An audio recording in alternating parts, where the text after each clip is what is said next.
This podcast is sponsored by Great White Hot Sauce.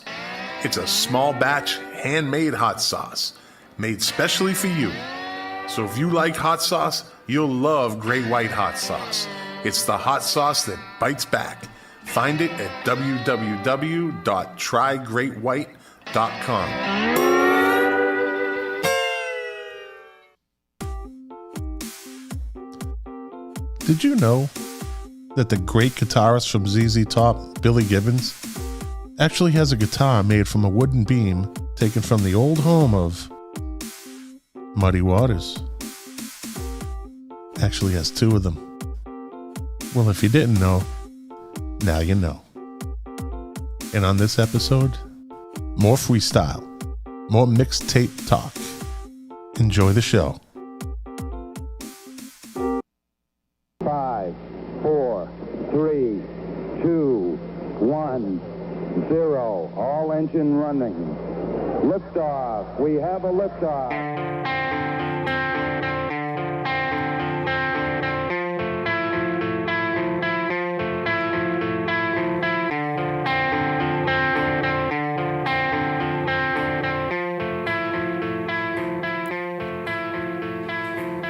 The KOFB studio presents Milk Crates and Turntables, a music discussion podcast hosted by Scott McLean with his co-host Jack Calabrese.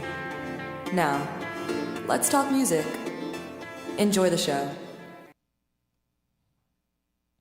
Welcome to the podcast. Got a good show tonight. Like the intro said, I like to refer to these as mixtape episodes. Talk a little bit of this, a little bit of that. Before I start the show, if you like it, share it. Send it around. Tell people about it. If you want to get in contact with us, you can reach us at milkcratesandturntables@gmail.com. If you have any show suggestions, or just want to tell us how we're doing, or criticisms, we're good at taking that. So, without further ado, let me bring on my co-host, the man without a plan,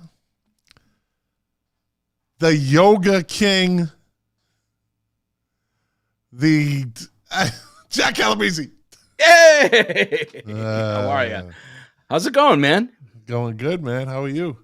I'm doing good. Just listening to your intro in terms of people mailing suggestions and how we doing. Look, you have to admit we're doing pretty good. Do we have a giant, huge audience? Maybe not yet, but I think it's growing little by little. And how many episodes are we in? 27. Did you think that we would get to 27 episodes? Well, at first there was a rocky road between you and I with your schedule and trying to get things done, which is understandable since I'm retired and you're not. I always appreciate your dedication to this podcast. I do. I know it's hard sometimes, and Jack works very long hours most days of the week, and he takes 1 hour a week out to, be the co-host. The numbers are steady. We have a steady audience, but yeah, every week it kind of goes just a little bit more. And to me, that's an ancillary benefit. To me. Hold on. Do you hear it? There it is. I love it. The train. Every episode. I live on the wrong side of the tracks. I love it. So you were saying? What the numbers and all that are great. But, to me, they're secondary to being able to just kind of, reconnect and have goofy conversations. It is, as you said, I do have a lot of hours that I put on a weekly basis, and work can be hard and stressful and all of that. And this is a great escape, and it's a great way to just kind of unwind and have a little bit of fun. So I appreciate it more than you know, and I do make time for it because I value it as much as I do. Excellent. Like we've said this a number of times over the past 27 episodes, and there's no end in sight as far as I'm concerned.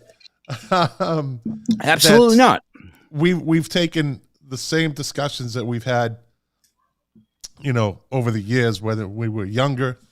There was a big gap of time where life happened and you and I weren't really in touch with each other. But then we picked it right up where we left off, talking music. Always music. It's always injected into our conversations. Yeah. So this podcast gives us an opportunity to do that, to spread some of our what we used to think was useless knowledge, right? And kind of throw it out there. Scott, I got news for you. It's still pretty useless knowledge. Okay. Still useless. So it hasn't, maybe it's not useless. Maybe you got a little hot sauce out of it, but not much beyond that. And podcasting is somewhat of a grind for most people that do it. I mean, you got to grind out your numbers. You got to put your work in to pick up. There's people that have lightning striking a bottle, like they say, and I always applaud that. I say, if you're doing a podcast, I could never say anything negative about you, but I could say something negative about your podcast. No, I always give people credit. Like I said, podcasting is still relatively new. We're in a very niche market in music discussion, but we're grinding. We're putting out some. I'm happy with the numbers. Every week it gets a little better. So at the end of the day, who gives a shit? As long as we're having fun, that's all that counts. Yeah, we're not in it for the money. A lot of podcasters go in it to monetize, and they're always asking questions about how do you monetize, and you and I, fortunately, don't need that. You do podcasting because you love doing it. There's work that goes into it. While you're at work, I'm actually doing work on this. So it works out once a week for an hour that we get to do this. We just got joined by Scott the IT guy is back. Scott the IT guy. He is back. He's back more than you know. Well, we love Scott the IT guy. He's a great dude. He helps me out immensely and has with the production, and he's our technical whiz. Well, he's my technical whiz. He helps me out too. Look, he got me a new phone. Ah, beautiful. Although we had to have a little bit of discussion because he actually got me one of those red phones, which wasn't really red. And look, it was pink. It was pretty damn pink, man. I already take enough grief. I already get enough grief with the whole painting thing, and so I didn't need another mark against me. Not that it's really a mark against me, but just another reason and a long number of reasons to goof on Jack. Yeah. I have a Japanese print on my T-shirt, and he wants to know if it says I'm really big in Japan. Yeah, I am. So what? Scott the IT guy? And he says, Jack, I'm almost here every week, and the fans are big and faithful. There you go. He's only in it for the hot sauce that he hasn't seen yet. So hey, Scott, do you want to hear a music story? A music story from this week? Well, first of all, you ready to do a good show? I'm ready to do a good show. There you go. Now we're ready. I want to hear your story. So I have to tell you, tonight I'm a little fried. So my wife reminded me tonight that I'm not 26 years old. I actually saw 2 shows this week, and talk about polar opposite experiences. So on Wednesday, I joined a friend and his 6-year-old son to see Glass Animals down in Boston. I wasn't totally familiar with this band, knew a little bit about them. Sold out, so the venue that they played at is the Leaders Pavilion, which used to be the Fleet Pavilion, which was the Bank of America Pavilion, which was the blah, blah, blah Pavilion, and so on and so on. But we went down there. Place probably holds, I don't know, maybe 5,000 or 6,000 people. And we were in the very last row in the audience. So, my friend, Derek, his son, Henry, Glass Animals is his favorite band. So, his dad got tickets and Derek loves them too, right? It's kind of like a family thing. And we were in the last row, and this poor kid, 6 years old, could not see. Everybody's up and, dancing around and whatnot. And the dad goes to grab a beer, and I grab Henry, and I was like, hey, let's jump in the aisle, right? Let's just see if we can see down the hallway, down the cavern, to see if it opens up a little bit. And he still couldn't see. So I had a little conversation with one of the ushers, chatted, said, hey, it's his first concert, favorite band, talked to her for a little bit. She disappeared for a second, and then she came back and said, follow me. And she walked us down to row 2. Wow. Second row. The kid was elated. And my friend Derek was, I don't know how you did that, but I can't thank you enough. And it was great. But there's a couple of things that happen. So number one, when you're far away, you see the lights and the lasers and you see them playing and the music is coming out at you. When you're in the second row, you can kind of see what's going on stage. Yeah. And it occurred to me as I was watching these guys that, you know what? These guys don't really know how to play their instruments very well. There was a lot of backing track. There was a lot of programming that was being done. There was a lot of auto-tune that was being done. So I was like, these guys really have a long way to go. Now, this sold-out show, but I mean, it kind of goes to show you the state of music today. Like, I looked around and I said, there's no question in my mind that beyond the security and the concession stands, I am the oldest guy in this audience right now. Yeah. It was all young kids, and they were all consumed with just taking selfies and dancing around and whatnot. But to me, lacked substance. Fast forward, last night in Portsmouth, New Hampshire, there's a place called Jimmy's Jazz Club that opened up. Opening night last night, I went with John and Laurie Watkins to see the John DeFrancisco band. So a trio, 3 guys, small room. The lead guy, John DeFrancisco, comes out blowing trumpet. Then he went to saxophone. Then he jumped on the Hammond organ.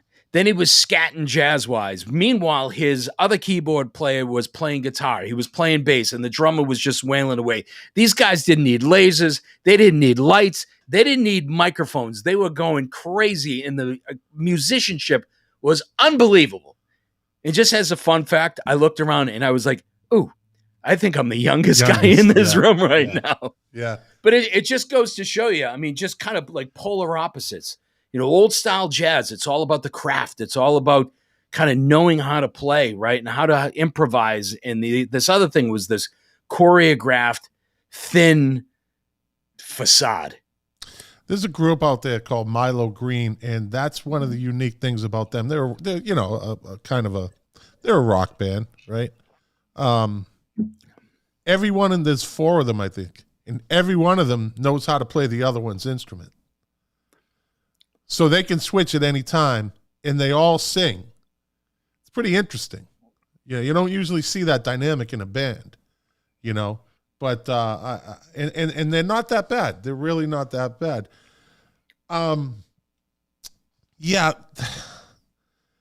When we were growing up listening to music, because that's all we could do was listen to it, right? True. Unless we watched Don Kirshner's rock concert on Saturday night. Or the Midnight Special. Midnight Special, yep.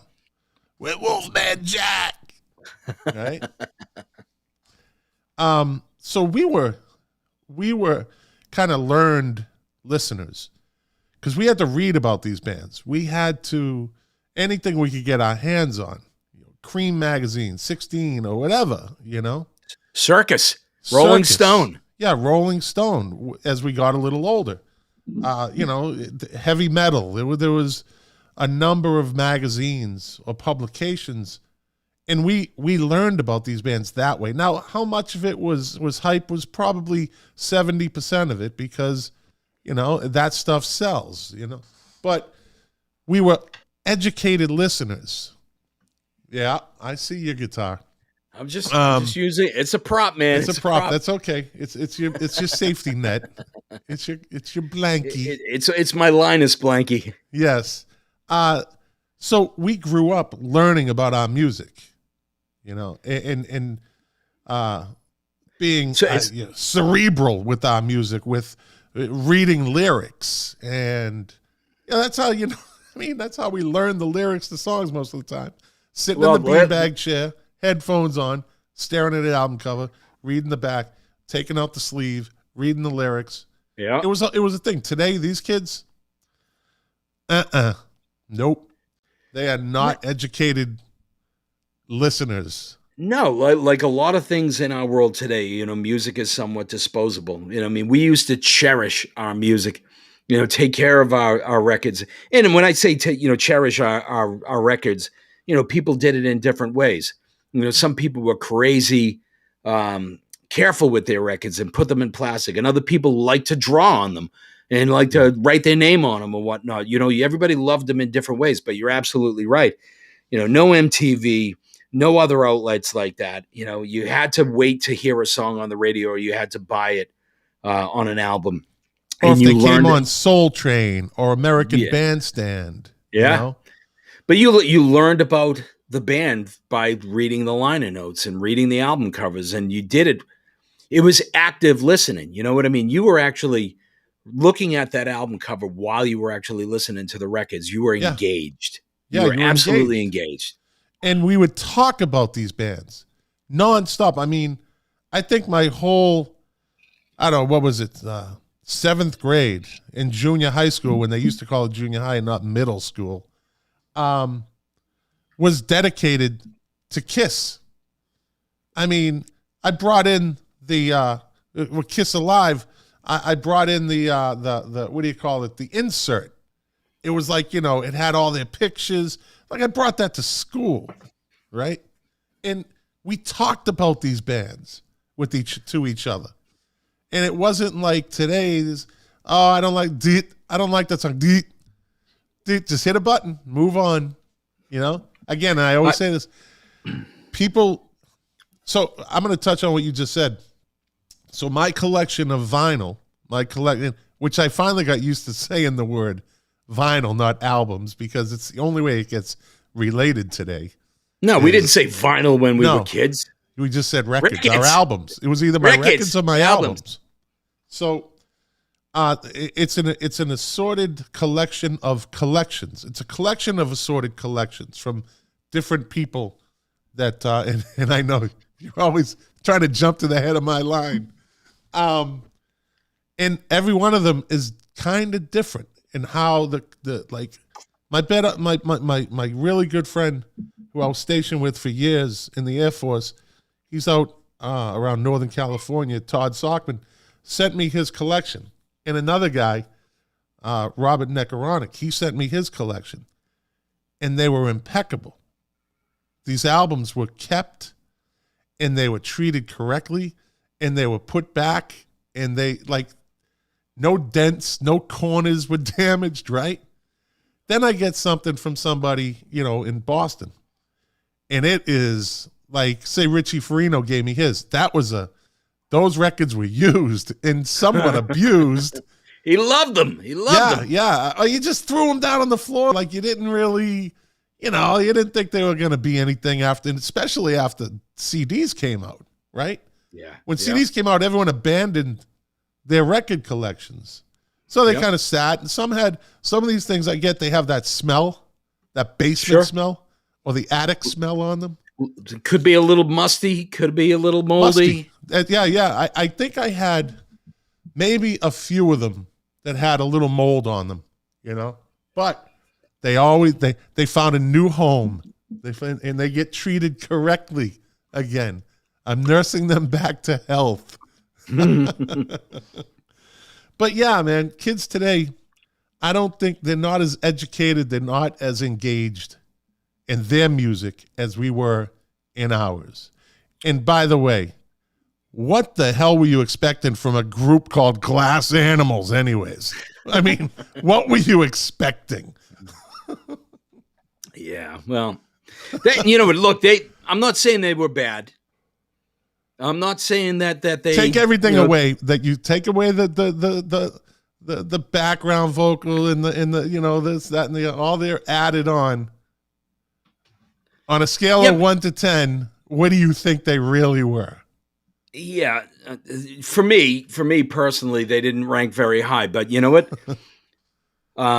They had 5,000, 6,000 screaming fans that were going nuts. And you know what, quite frankly, a lot of the things that you and I talk about in terms of the real talent that you would need to have. And I'm not suggesting that they're not talented, right? But the real, musicianship and whatnot. The kids that were in that audience, they don't give a shit. They don't care. No. They don't care. They take what they get from it and they move on. They don't. I'm not sure that 10 or 20 years from now that you can have a podcast like this and talk about different musicians and different production and the way that a concept album came about. Maybe that's short-sighted for me to say that, but I think it would be a little bit more challenging. I think we have a lot more to draw from when we go back to the 2000s, 90s, 80s, 70s, 60s, 50s, 40s. There's a lot more to talk about. It was more interesting, and there was more. It was real personality. It wasn't created personality. Social media. Yeah. So if social media was around when, let's just say, 79. Say social media came about in 79 when Some Girls came out, right? The album was already big. It's already one of their biggest selling albums ever. What would it have been like if social media was around back then?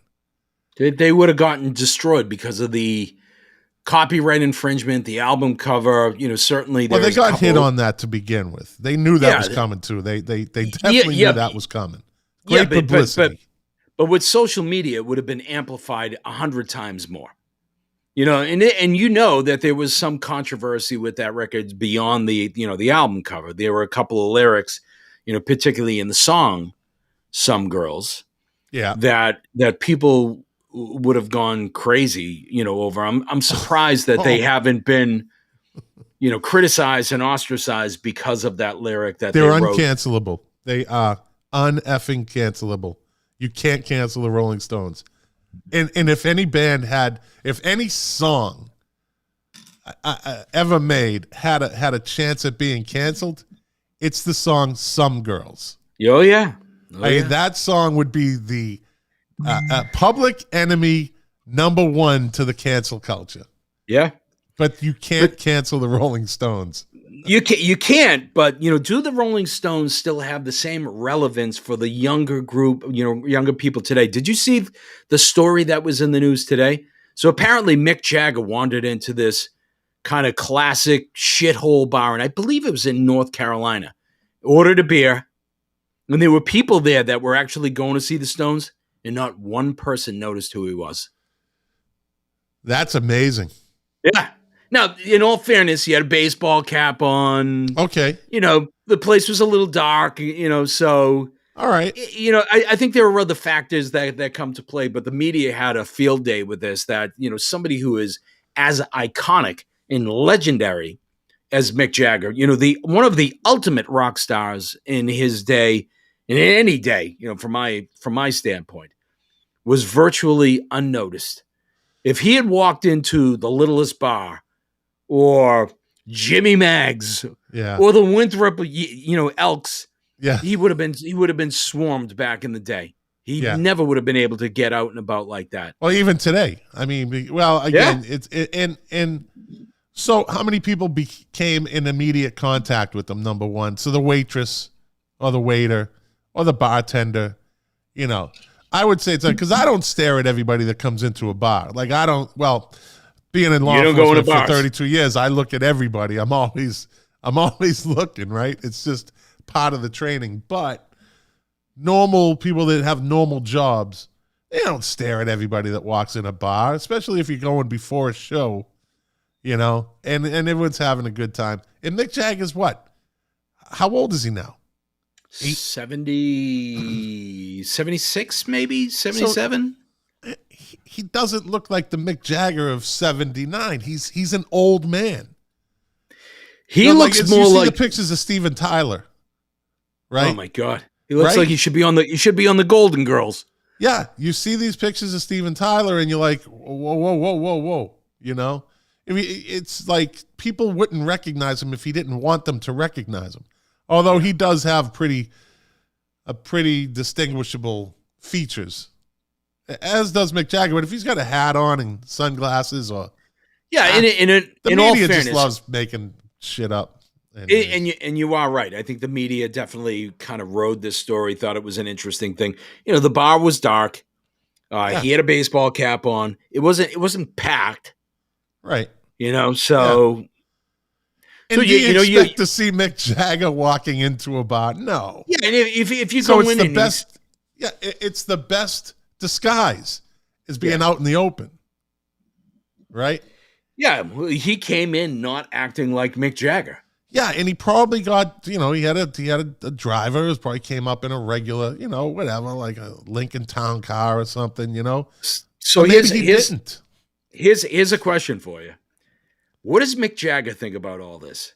Is he like, that's kind of funny. It was a little bit of goof. I can't believe I got away with it. Or does he walk out of there going, I can't believe nobody fucking recognized me? I don't think Mick Jagger has a Cockney accent, but that's a pretty good Cockney accent. But Sorry. No, I don't think he cares at this point. Was that more Keith? Yeah, it's more Keith. Yeah, I don't think he cares. All right. Are you back to the 12-minute thing again? You want me to just go off the air?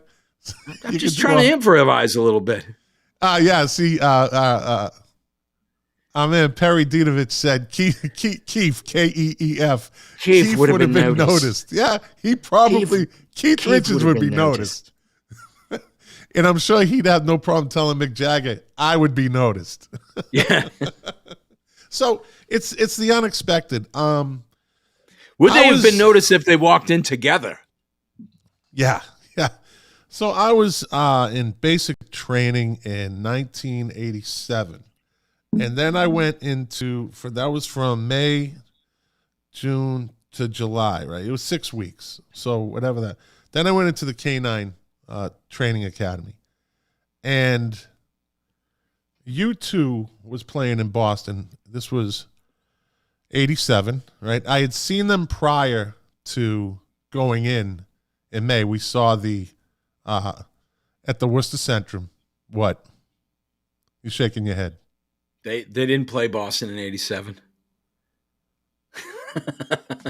88? 92, they played the Zoo TV tour. 87, they played Worcester, Rhode Island, and Foxborough. I'm not sure about that.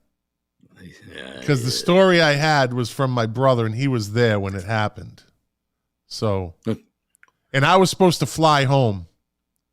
I was supposed to fly home for that concert, and then I was going to fly back to San Antonio. And they changed our schedule. So, and I remember that. I remember I was pissed that I couldn't make it. And I would have broke a couple of rules by flying. I'm still in training status, and I'm flying off to Boston. But he said he was at the channel, and they closed the place, and he was going outside, and he said some young kid was hanging around outside. My brother said, hey, and the channel wasn't in the best part of town. No. And the kid said, U2's coming here. So my brother was like, you kidding me? He says, yeah. So he hangs out with the kid, and he said about, 15 minutes later, 20 minutes later, you hear these motorcycles driving through, like you hear them coming up the pier, and there's two motorcycles and a limo, and two limos come up behind them, and they pull up in front of the channel, and the motorcycles are revving, and everything parks, and the two guys riding the motorcycle take their helmets off, and it's Larry Mullen and Bono. Yeah.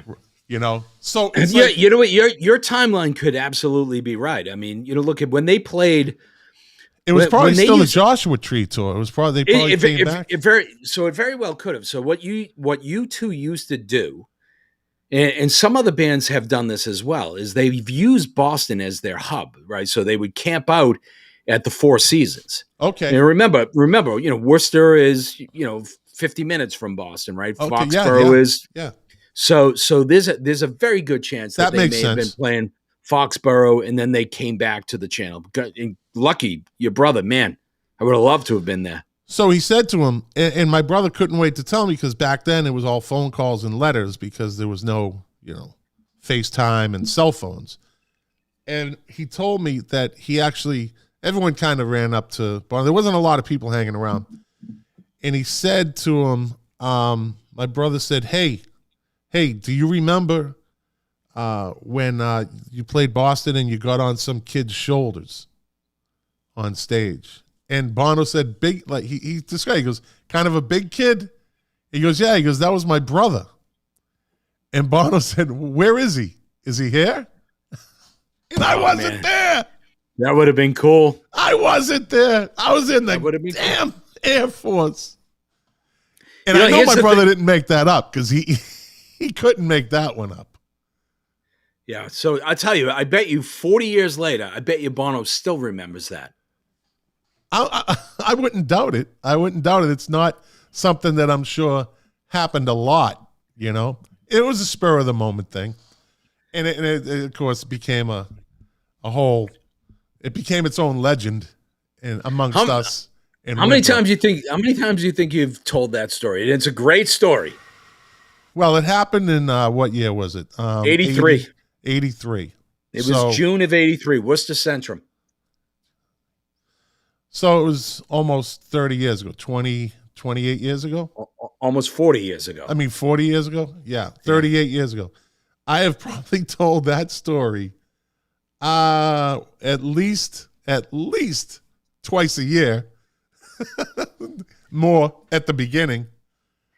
Hundreds of times. Hundreds. Hey, look, not for nothing. In all honesty, I've probably told that story hundreds of times. Yeah. And I'm sure there has been an occasion or two where I actually replaced you with me. Nah, I'm only kidding. Hey, have at it. Have at it. So let's change directions here. So I'm going to ask you, what do you think of Steppenwolf? What's your take on them? Do they get the credit they deserve, or are they right where they're supposed to be? You know what? I think that Steppenwolf is a band that 99.9% of the listening public know one, maybe two songs. And I don't think that they've actually ever taken the time to listen to some of the, maybe the deeper cuts that are out there. I thought they were a pretty damn good band. But like our friend Perry is saying, 2-hit wonders, right? But Magic Carpet Ride, Born to Be Wild, right? But Born to Be Wild, hugely iconic song that has definitely transcended time. So there's a couple things with Born to Be Wild. Number one, supposedly that was the origin of the term heavy metal in relationship to music, right? Yep. It's just heavy metal thunder.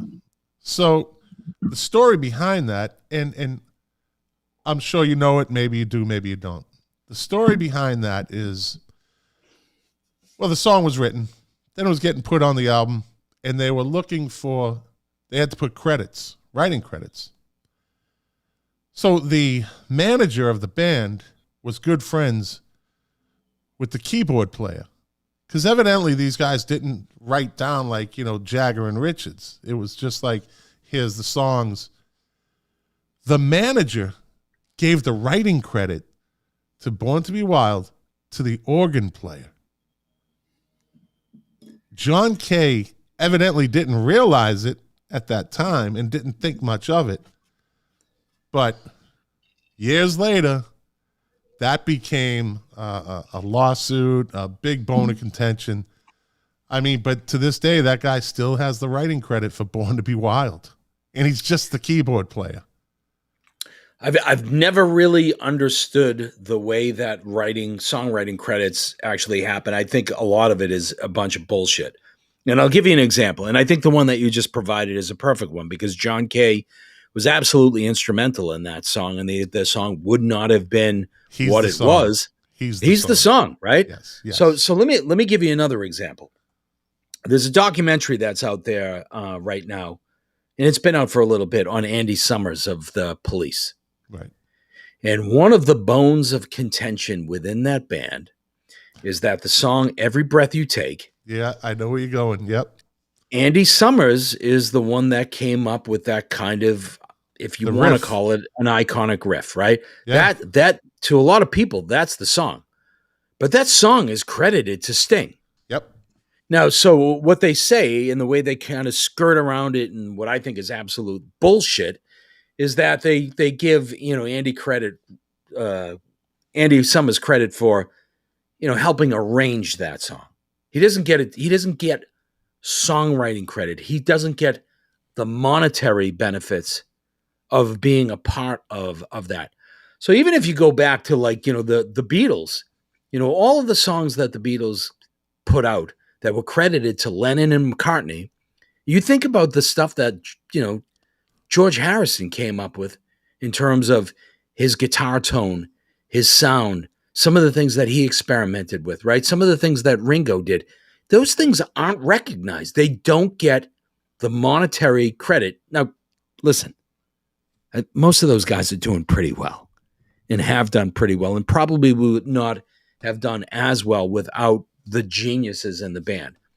But I think the way that a lot of songwriting credits go, I think it's really unfair. Yeah, there was I saw a discussion with the three of them, and Stuart Copeland basically called Sting out on it, about how he gets the credit for it, etc. And Sting said, "Yeah, I don't hear you complaining from your castle." Yeah. So, Yeah. the Police, and I don't know if you've ever put these two together, but the Police and Cream are almost identical stories. So both bands were started by the drummer, right? Both bands, three-piece band. The drummer and the lead singer didn't get along because Ginger Baker hated Jack Bruce. That was the reason for the demise of Cream. Then you have the singer. We'll substitute Eric Clapton for lead singer, because him and Jack Bruce kind of split time. Yeah. Goes yeah, on true. to be extremely successful. Yeah. And the drummer, who started the band, who pushed it along, ends up, doing okay, but not the glory, not the glory that the lead singers get. So you have Sting goes on to be a total douche, which is that's a fact. That guy is a douche. He really is. So you look at how those two and the drummers were nearly identical in the sense of both classically trained jazz drummers, both played the drums like a jazz drummer, with the right hand holding the drumstick like a spoon and the left hand like a knife, Yeah. Total jazz drummer. Absolutely. Yes. Both were classically trained. Stuart Copeland actually followed Ginger Baker's lead and actually went to Africa and learned techniques over there. So, But both of them amazing drummers in their own right. I'm telling you, if you ever want to see an unbelievable video of Ginger Baker, go on YouTube and type in "greatest drum solo ever, Ginger Baker." It's in capital letters. It's a 10-minute drum solo. And while he's going through this, they zoom in on his face, and it's like he's drinking a cup of tea, right? He doesn't make all these cringy faces, and not once in that 10 minutes of a drum solo, and we've heard hundreds of drum solos in our life. Which, by the way, I fucking hate drum solos. I know you do. Hate them. But every rock drum solo goes, then it goes, like it goes down, and it gives the drummer a little bit of. That does not happen once. His footwork was fucking amazing. His footwork was better than some drummers' handwork. That guy was the absolute greatest drummer ever. Ginger Baker, when he'll never get the credit because he wasn't in Led Zeppelin and he wasn't in The Who. Ginger Baker is pretty highly regarded as a drummer. Oh, yes, he is. And but actually, what? I would watch 30 seconds of that video. I hate drum solos. Oh, and I know you do. I know you do. Do you remember when we were younger and we would go and see Aerosmith and they would say, "Oh my God, Joey Kramer did a drum solo," and he actually put down his sticks and started playing with his hands. I get news for you, Joey. It's not original. Pick up your fucking sticks. Yeah. Get the rest of the band out there and play some fucking music, asshole. Yeah. I think one of the best drum solos I saw was Blue Oyster Cult at the Boston Garden, the Black and Blue tour. I was at that show. When he did Godzilla, and the drummer ducks his head back and comes up with a Godzilla head on. It was actually, I was a senior in high school. This is 1981, right? So you got to think, how cool is it? The guy just kind of comes up, he's playing the drum solo in Godzilla with the Godzilla helmet, like big Godzilla head on. Okay, the that's show cool. Was good. The show was good. That's cool, but it illustrates the point that the only thing that was interesting about that drum solo was that he was wearing a fucking rubber mask. Look at when you're at the concert and you're shit faced, you don't care. It's testosterone flying everywhere. No. Anytime that I start hearing, "Oh, ladies and gentlemen, Alex Van Halen," I'm like, all right, I'm going to pee. Yeah, because you lacked testosterone back then. No. It's just boring. Boring. Do you have low T levels, Jack? Did you have low T levels when you were 15? No. Did you suffer from low T? Do you suffer from low testosterone? Listen, all I'm saying is, watch that video, not for the drum solo, but just to watch his... No. Okay, podcast listeners and live stream viewers. Go to YouTube and watch that video. An interesting thing, Ginger Baker, John Bonham played with Led Zeppelin, right? Ginger Baker played with Cream, Blind Faith, Fela Kuti in Africa. Love Fela Kuti. Rock and Roll Hall of Famer. And No. Nominated. He didn't get in? Nope, he did not get in. He should be. Absolutely. Fela Kuti. Ginger Baker played with Public Image Limited. Mm-hmm. So, come on, this guy can cover it all. I don't think John Bonham or Keith Moon had the talent to be that diverse in sound. And he kind of dogged John Bonham. He says John Bonham, his quote was, he doesn't know how to swing. And Perry Dietovich said, Ginger Baker once said John Bonham couldn't swing a sack of shit. He said he couldn't swing, but Charlie could, meaning Charlie Watts. Charlie could. He said Bonham, he had some sort of cricket or soccer or some sport reference where he said a 10 is like the ultimate. He said, I achieved 10. John Bonham achieved 4 out of 10. He said, and which is above average, but he kind of says he's nothing really to him. He doesn't have, and remember, Keith Richards said that about Bonham. Mick Jagger said that about Bonham. Pete Townsend said that about Bonham. Bonham was great to us. He was great to us as fans, right? We were all, Led Zeppelin and In the Levee Breaks, and he was a great, one of the greats. But I don't think he was as great as everybody puts him on the pedestal to be the greatest drummer ever. No, John Bonham was a great rock drummer. The difference is, if you think about like the origins of rock and roll, and the drummers that really were interesting, they were jazz guys. Yeah. I mean, the reason that Charlie could swing was Charlie was a jazz guy, right? He had his own jazz band. Cool, right? He could actually bring other influences into the music and kind of elevate it beyond what it was. And again, I'm not tearing down John Bonham. John Bonham obviously was a great drummer, but John Bonham did his thing, but he couldn't do anything beyond his thing. And he was in Led Zeppelin. Never heard of him. Exactly, right? Hack band. Yeah. I'm kidding.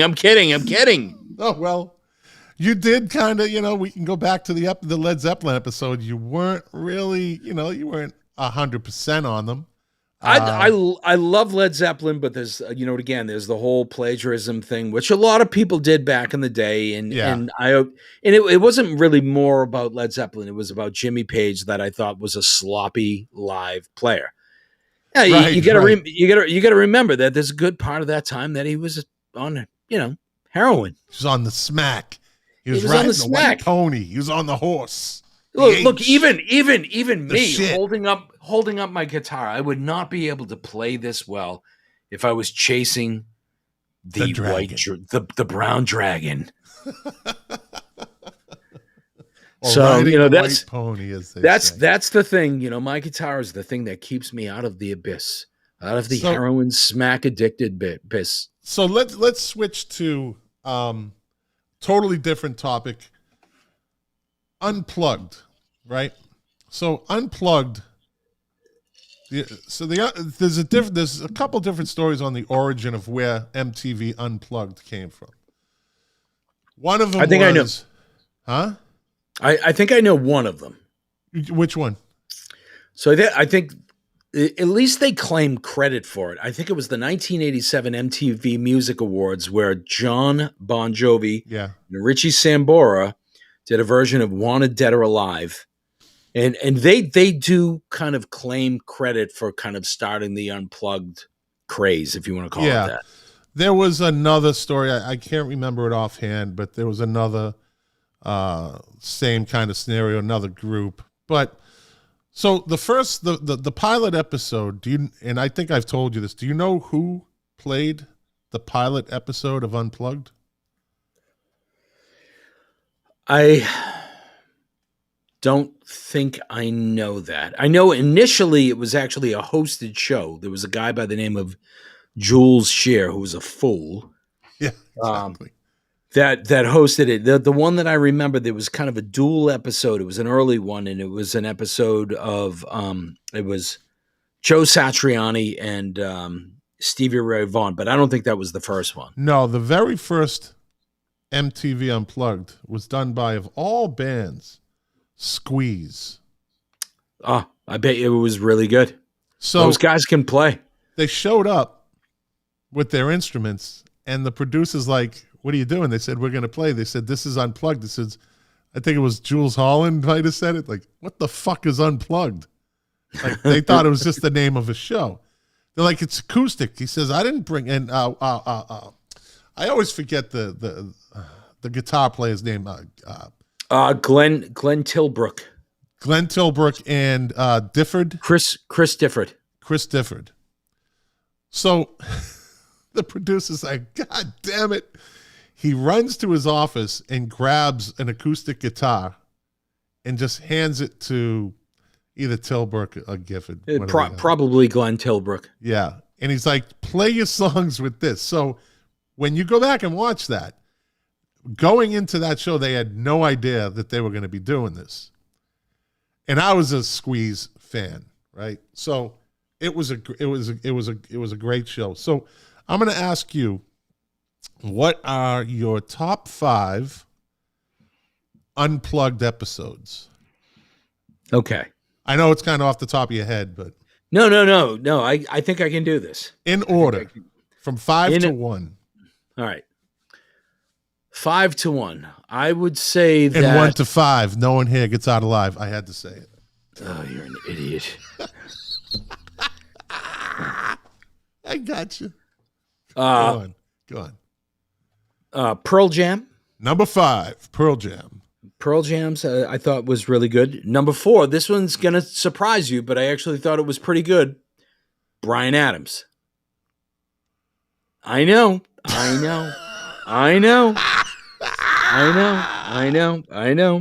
Okay, keep going. Number 3, the Stevie Ray Vaughan performance. Yeah. And the reason why I picked the Stevie Ray Vaughan performance, because in the early days of Unplugged, it was truly, truly unplugged. He didn't have a bass player with him. He didn't have a drummer. They weren't doing their songs without microphones. He was actually playing his stuff on an acoustic guitar. So it was stripped down. It was bare. It was bold. He had to improvise. It was different. That was the thing that I thought was really cool about it. Let's see. Beyond that, I have 2 left, right? 3. You have Pearl Jam. Oh yeah, 2 left. Bryan Adams. I can't believe you squeezed Bryan Adams in between. That will never happen again. I'm telling you, Bryan Adams falls between Pearl Jam and Stevie Ray. I thought it was really good. I did like the 10,000 Maniacs. I thought was pretty good. I think the best one that was ever done. I'm sorry, I know it's kind of cliche. Nirvana. The Nirvana performance was unbelievable. I mean, it just showed the range of that band. It showed the ability. They connected. I just think that episode was. I actually think it's probably, if you rank all of the Nirvana albums, it's in the top 3. Nirvana is disqualified. Why? It wasn't a true unplugged. What does that mean? Did you ever listen to The Man Who Sold the World? Yeah. So we put a little effects on his guitar. Disqualified. You're out. That is a fake unplugged. Am I lying? Do they have an electric guitar in an unplugged TV show? I think that there were a lot of the unplugs in the latter part. Yeah, I did it. How fucking dare you interrupt me, you motherfucker? Ooh, oh, 2 F-bombs in 10 seconds. Wait a minute. Perry actually brought up a good one. The Kiss Unplugged is really good. Horrible. No, horrible. it's really good. Horrible. No, I'd rather watch the LL Cool J Unplugged than the Kiss Unplugged. Ah, come on. No, there is no come on. So let me get back to the point. Wait a minute. What would you rather watch? The Kiss Unplugged or a bunch of drum solos from YouTube? Drum solos. Oh, by the way, if you want to go, the Maxwell Unplugged was really good. So was the Run DMC one. All right. You know what? I'll tell you, cliche. A lot of people give shit, but the Eric Clapton one was actually really good. Yeah. Again, helicopter crash. Stevie Ray Vaughan should have been Eric Clapton. You are a mean mother alpha. It is what it is, man. But you know what? My favorite songs on the Eric Clapton Unplugged are like the old blues ones. Like he plays Malted Milk and he plays what's the other one that he actually plays? Walking Blues. So a couple songs that no one's ever heard. Yeah, but that's why I love him, because I know those old blues songs, and I thought that he did a great version. I'm not so keen on Tears in Heaven or even the acoustic version of Layla. If I never hear that version of Layla again, it'll be too soon. That's a song. You want to talk about a song that needs to just go away? That version of that song needs to just go the F away. All right, I have my 5, and it's probably yours is probably better because you got to research it. I don't do research. This is all off the top of my head. You are a lying sack of shit. This is, I'm telling you, audience. This reading of his top 5 is not unplugged. I can name them.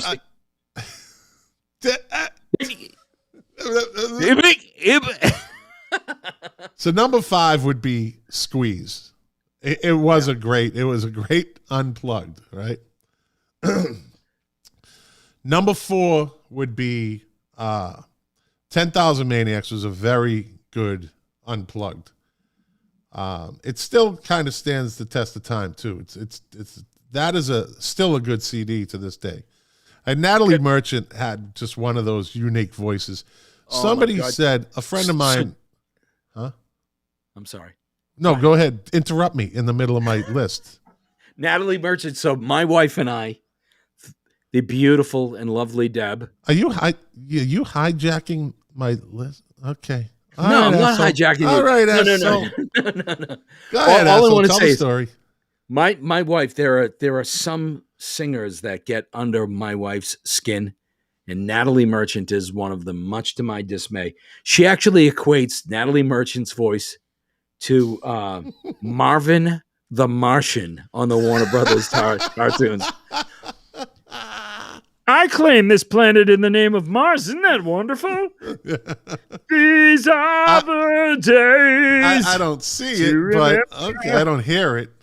But yeah, somebody had said, a friend of mine, Renee Torchy, she had some years back, Facebook, I'm going to see, I said something about 10. She goes, I'm going to see 10,000 Maniacs.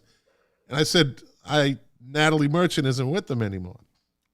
And she's like, kind of like, so it's 10,000 Maniacs. I'm like, 10,000 Maniacs without Natalie Merchant it's like Stone Temple Pilots without Scott Weiland. Yeah. You know, it's just not, it wouldn't work for me. It wouldn't work for me, but you know, they went and they enjoyed it. Yeah. So, all right, moving on. Number 3, an outstanding unplugged with Stone Temple Pilots. Yeah, good one. Good one. So I was working concert security when I was stationed in Albuquerque, New Mexico. Concerts would come to town, and a couple of my buddies we were cops on base, and a couple of buddies like, hey, let's go sign up for security. We'll see free concerts, right? So I always ended up at the stage, right, for the stage divers, you know, in the pit, right before that place where kids get crushed on, you know, up in front. And I was there for the Stone Temple Pilots. And in the middle of the show, they finish the song, then it kind of gets dark. And at the top of all of a sudden the spotlight hits the top of the auditorium, and something starts coming down from the ceiling. And it's this huge, round living room. Couches, chair, like a couch, a love seat, a chair, like a table in the middle. It's plush. Everything to quote, you know, it's plush. Plush, right? Yeah. No pun intended. No pun intended.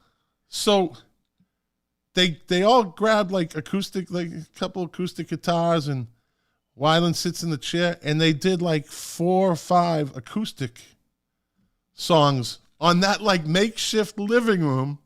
Dude, it was fucking phenomenal. Yeah.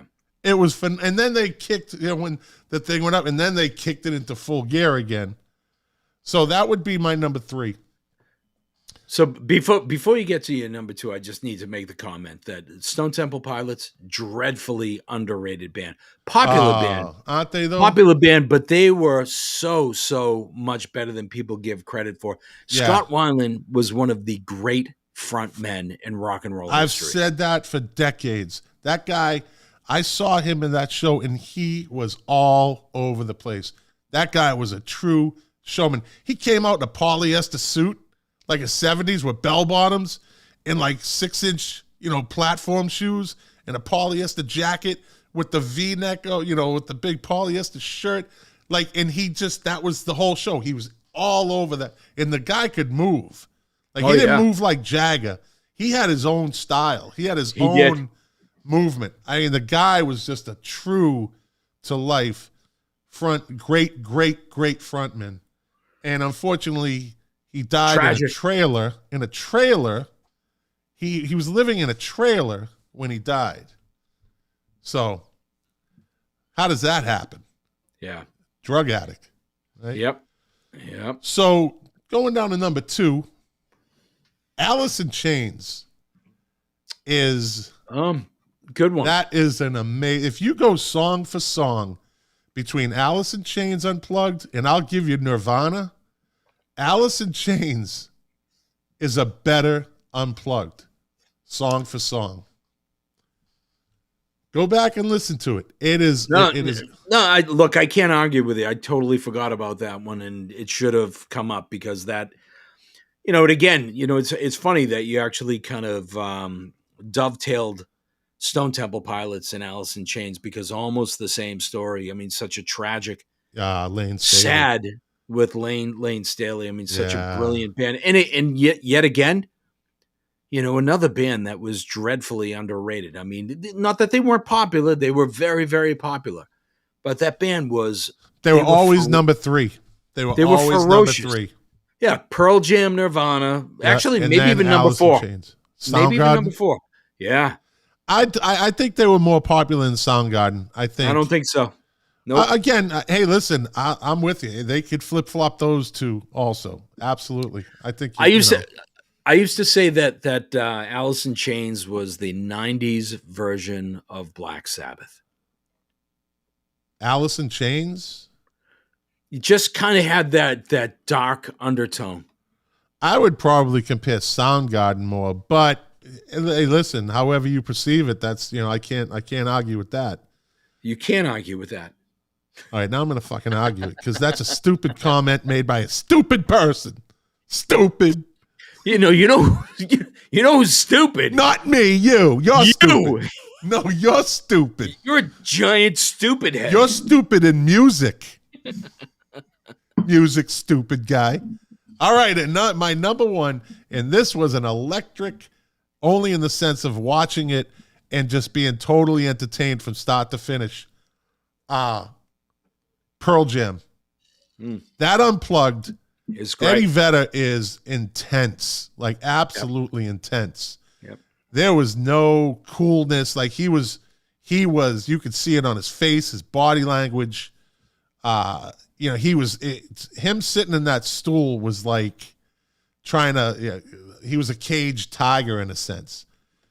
He was all in, man. And he was young and he was ready to go back then, but that is an electric Unplugged, and every song on it is great. And it's truly no Nirvana, electric guitar in the background, just because. And the only reason that Nirvana Unplugged, I think, shot up so far and so fast. Now it's a good Unplugged, but it happened. It came out. It was recorded a week before Kurt Cobain killed himself. Oh, I don't know if it was that close. Yeah, it was a week or a month, but they had that, and I don't even know if it had aired yet. Listen, I think that's one of them that actually holds up. I mean, I think it does hold up. Yeah, it's kind of a testament to that band. And by the way, just for the record, bringing up Squeeze and Stone Temple Pilots and Alice in Chains, I'm absolutely embarrassed that I brought up Bryan Adams now. And I'm going to give you a chance to correct that because that's the kind of guy I am. Well, I would absolutely knock Bryan Adams out and put in either the Stone Temple Pilots, and I don't mean put it in like the 4th spot or wherever it was. I mean those performances were right up there. I'm running on fumes right now, so I just didn't think of it.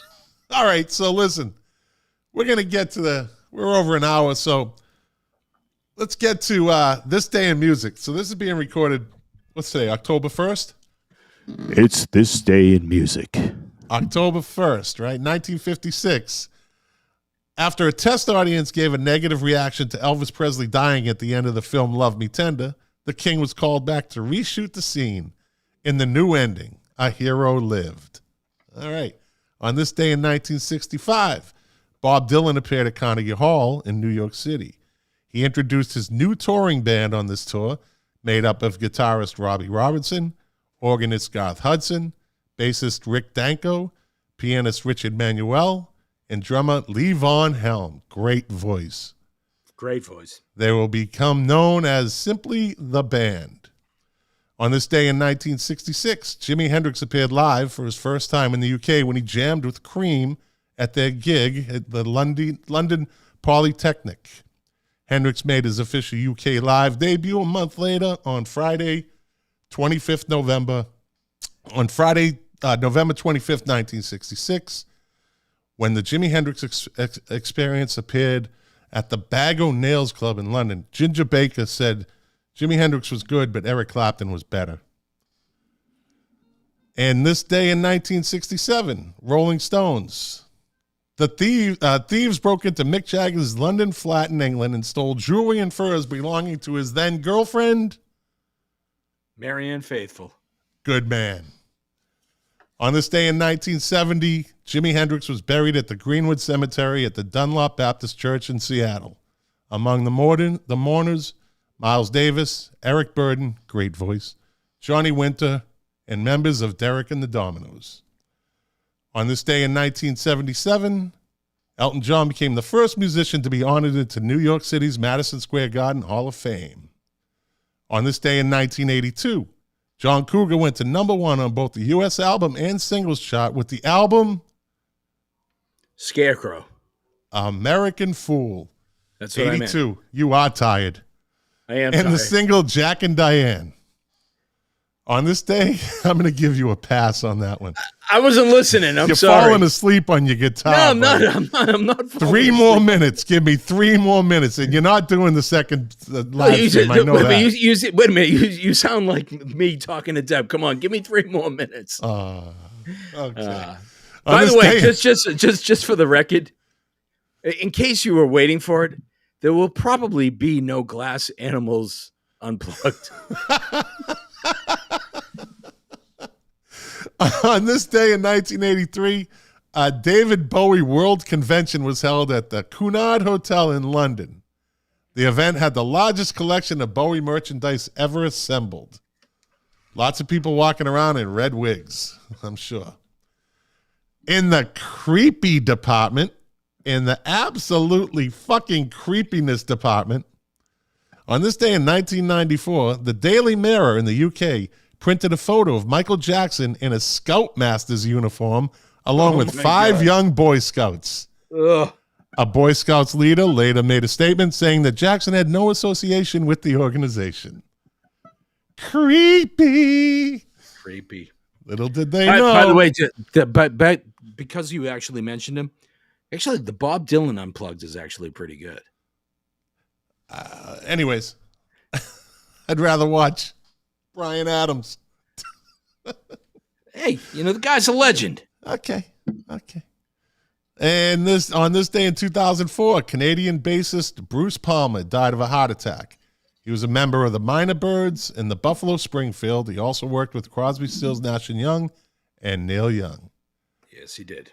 On this day in 2007, Radiohead's official website crashed after the band announced that their new album, In Rainbows. Good man, I knew you're back. Jack's back. Would only be available to order via their website.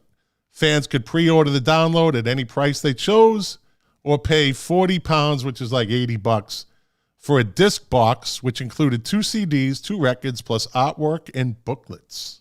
There's a band that could pull off an Unplugged. Oh, absolutely. How good would that be? That would be unbelievable.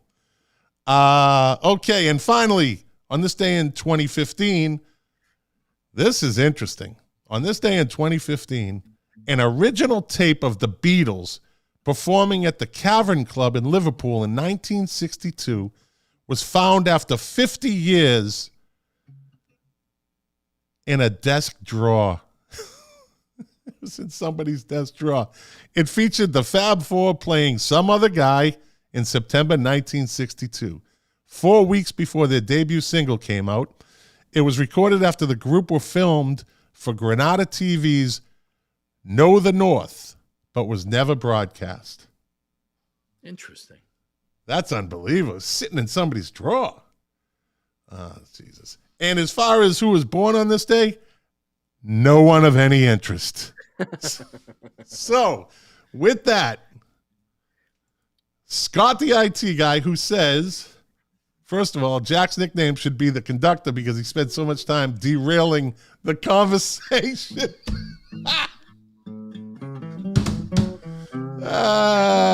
Boom, boom. There it is. All right. Now you can play because we're doing the outro. All right. Scott, the IT guy who's back in action, sends me my outro every week. So, another great podcast. Thanks for watching, everyone. Make sure to buy not just some hot sauce, but some great white hot sauce. Make sure you like and subscribe and have yourselves a great night.